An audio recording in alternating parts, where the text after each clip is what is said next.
In popular culture, the name George Lazenby has become synonymous with squandered opportunities, or become a metaphor for forgettable, non-iconic acting efforts in other media, like George Clooney in Batman and Robin.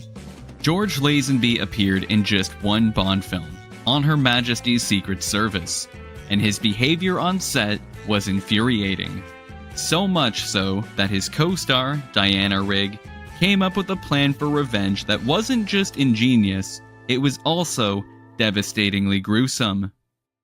George Lazenby was born in 1939 in Australia, a long way away from his future in Hollywood. Far from a suave upbringing, his father was a railway worker and his mother was a department store clerk. It should have been a quiet childhood, except for the fact that he barely survived it. When he was just a wee little Joey, Lazenby underwent multiple surgeries that had him in the hospital for 18 months. By the end of the ordeal, he only had half of one kidney left, and Lazenby's doctors were less than optimistic about his prospects. They told the Lazenby family that he would be lucky to make it to 12. Obviously, they were wrong. In 1963, when Lazenby was 24 years old, life threw him another curveball when he fell in love with this beautiful woman who was way out of his class. Lazenby was about to make his move on this beautiful woman when she up and moved to England. Compelled by some astral force, or perhaps the force in his pants, Lazenby did the only thing that a love-struck 24-year-old could do. He moved to London to pursue his heart and track down this mysterious woman. But there was one little thing wrong. He didn't know where she was. While for most, this grand and possibly slightly creepy gesture would turn out to be a total waste of time, for Lazenby, it turned out that this was just the first step in his destiny. Instead of going home, he took up a job as a used car salesman. While there, Lazenby caught the attention of a talent scout, and in the blink of an eye, he'd become a very sought-after model. But fate still had more in store for him. Picture this. The year is 1968, and James Bond star Sean Connery has just announced that he won't be reprising his role as Ian Fleming's spy hero. The producer, Albert R. Broccoli, is desperately searching for a replacement, until one day he finds himself next to strapping model George Lazenby in a barbershop. Without a second thought, Broccoli offered Lazenby the opportunity to take a screen test for the upcoming Bond film On Her Majesty's Secret Service. There was just one issue with the whole idea. Apart from some short commercials and one bare film credit, Lazenby wasn't an actor. What's the old saying? Dress for the job you want? Lazenby wasn't confident in his acting for the part, so he dressed for it. Effortlessly debonair and easily dashing, he walked into the screen test wearing a Rolex Submariner watch, exactly like Bond wore in his films, plus a Savile Row suit that the former Bond, Connery, had ordered but never collected. After the screen test, Broccoli and his co-producer, Harry Saltzman, formally offered Lazenby an audition. It was the chance of a lifetime, but Lazenby's response was infamous. In a move that foreshadowed his future bad decisions, Lazenby claimed he didn't like their attitude when they asked him, and initially said no. Instead, he lied and claimed he had another audition in Paris to go to. Alarmed, Broccoli demanded to know how much the Paris gig was paying him. A cocksure and defiant Lazenby told them £500 a day, a huge sum at the time. But, sure that he had a star in the making, Broccoli simply replied, "Go down to the accountant and he'll give you the money. Be here tomorrow." Well, not even George Lazenby could argue with that.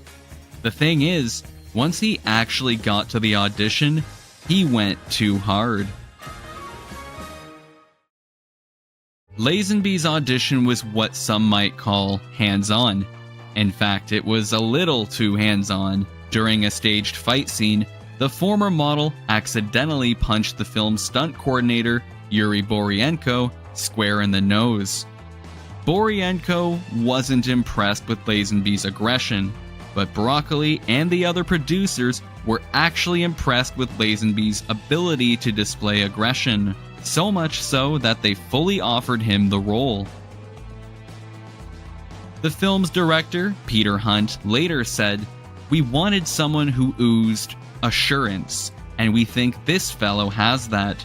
Just wait till the women see him on screen." Unfortunately, for all their enthusiasm, the cast and crew of On Her Majesty's Secret Service would rue the day they ever met Lazenby. While filming On Her Majesty's Secret Service, Lazenby and the other actors received their pay in cash, and he was a little too carefree with his share. In fact, the model-turned-actor actually carried his cash around in a suitcase with him on set. Seeing Lazenby with all this cash to burn, fellow actor Telly Savalas invited Lazenby to a nightly poker game with some crew members, and promptly fleeced the young man of all of his money. It was so bad that co-producer Harry Saltzman had to track down the game, enlist himself to play, and win Lazenby's money back from the crew. This stunt did nothing to help Lazenby's reputation on set. However, he did have a secret weapon. Lazenby made up for both his lack of common sense and acting skills with a willingness to do anything on set, especially life-threatening stunts. Lazenby even suggested a scene that would have James Bond ski right off a cliff before opening a parachute and gliding down to safety. They didn't have the budget to do it this time around, but it did eventually make it into 1977's The Spy Who Loved Me. Still, this wasn't enough for Lazenby, a rough and tumble Aussie. He didn't care if the production didn't want to fund his crazy stunt idea, so he just did other crazy stunts. According to some accounts, Lazenby broke his arm while skiing the slopes. The film's producers were irate with Lazenby for setting back the filming schedule, but they managed to film around his broken arm, but only just. In one scene, Lazenby draped a coat over his broken arm to hide it, and a henchman removed it for him when the time came because the Bond actor obviously couldn't do it himself. To add insult to injury, the actor playing the henchman in that scene was none other than stuntman Yuri Boryenko.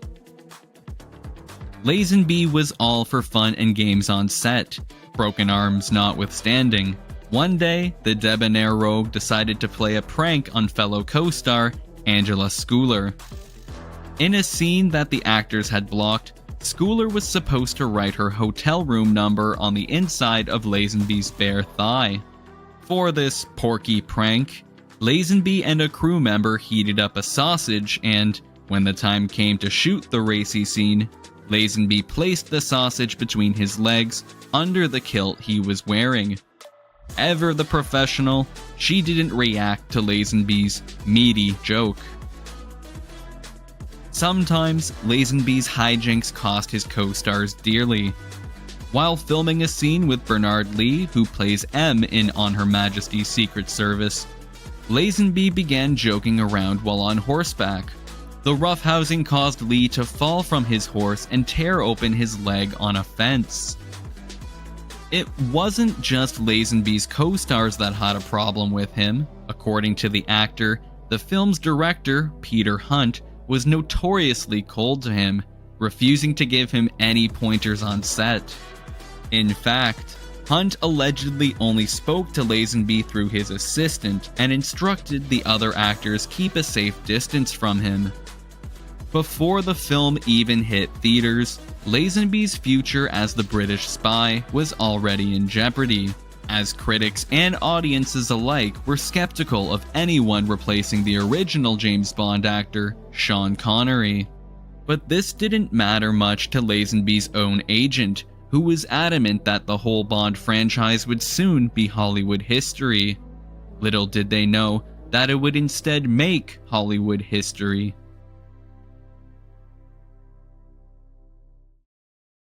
After filming, Lazenby returned to Australia for some rest and relaxation. At the time, he was supposed to follow up on Her Majesty's Secret Service with The Man with the Golden Gun. Yet, despite this, all anyone heard was Lazenby badmouthing the Bond franchise, complaining that the producers made me feel like I was mindless. As the film premiered, Lazenby, sporting a very un-Bond bushy beard and long hair, told the world, "Bond is a brute. I've already put him behind me. I will never play him again." A scorched earth move from beginning to end. The world reacted accordingly. After giving up the opportunity of a lifetime, accurate or not, everyone was now labeling him as difficult, and no one wanted to touch him. Eventually, he fell in with the beatnik crowd and tried his hand at experimental filmmaking with 1971's Universal Soldier, acting in, producing, and partly directing the film, to zero fanfare. It was a flop, and Lazenby was lower than ever. He did get one thing out of it, though. George Lazenby met Chrissy Townsend on the set of Universal Soldier and fell hard for her. After filming, the two went sailing around the world without a care in the world for months on end.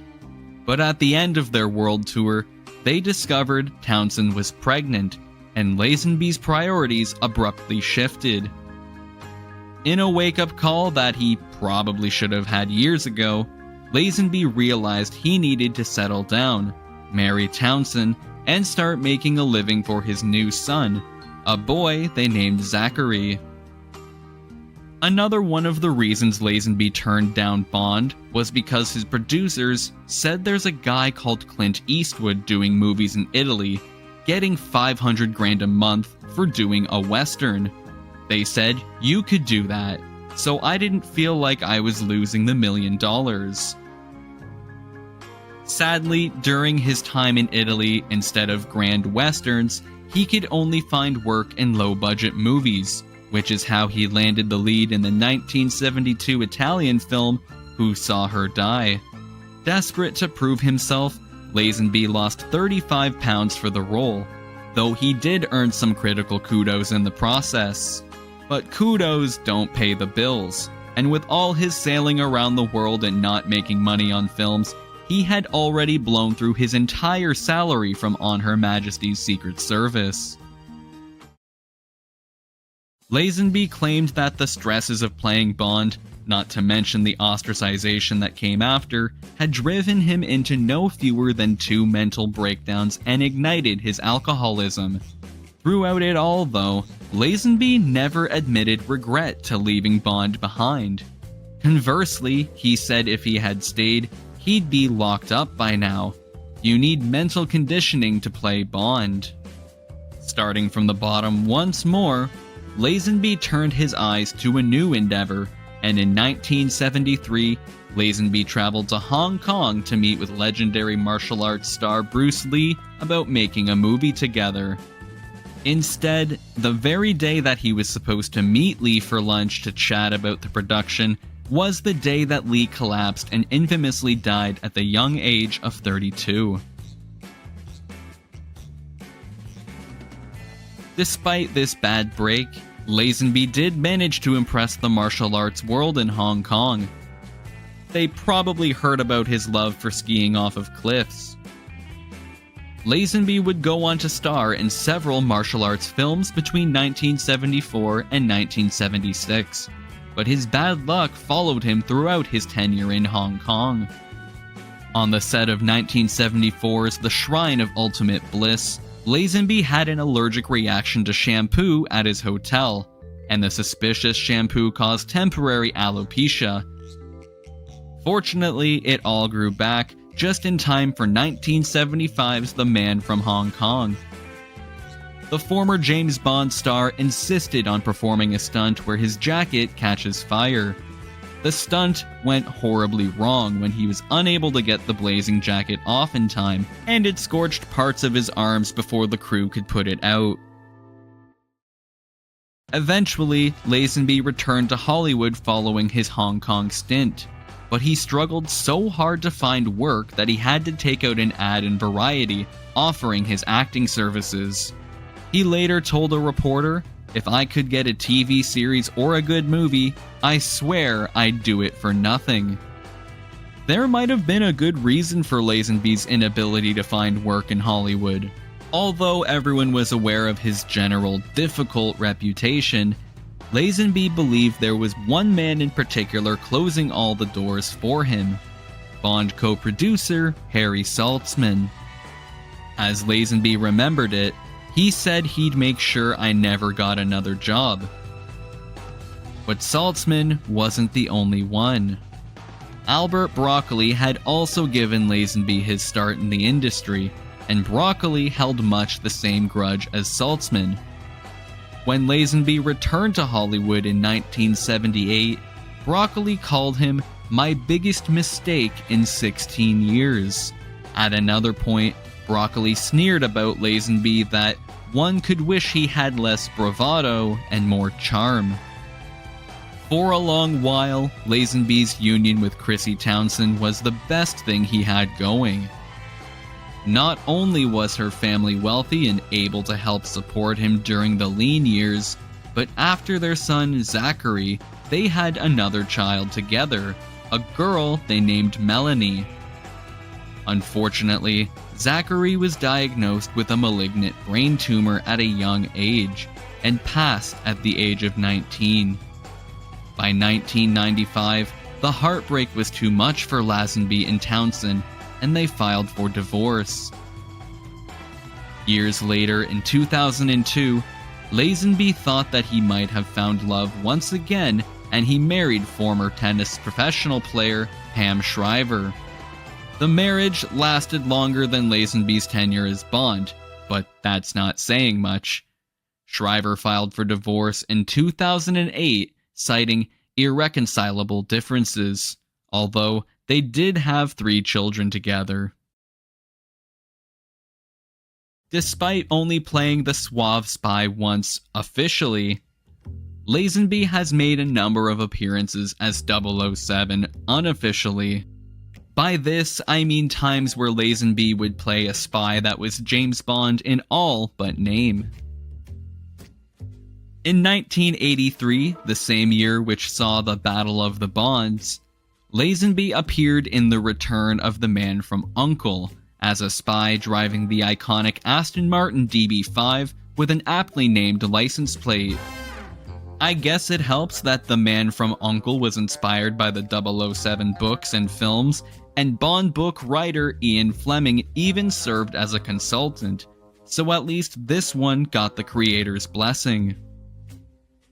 The tongue-in-cheek episode, Diamonds Aren't Forever, of the TV series The New Alfred Hitchcock Presents, saw Lazenby don the white jacket once again, playing a spy named James who orders a martini from the bar and asks that it not be stirred, obviously referencing Bond's drink and preparation of choice.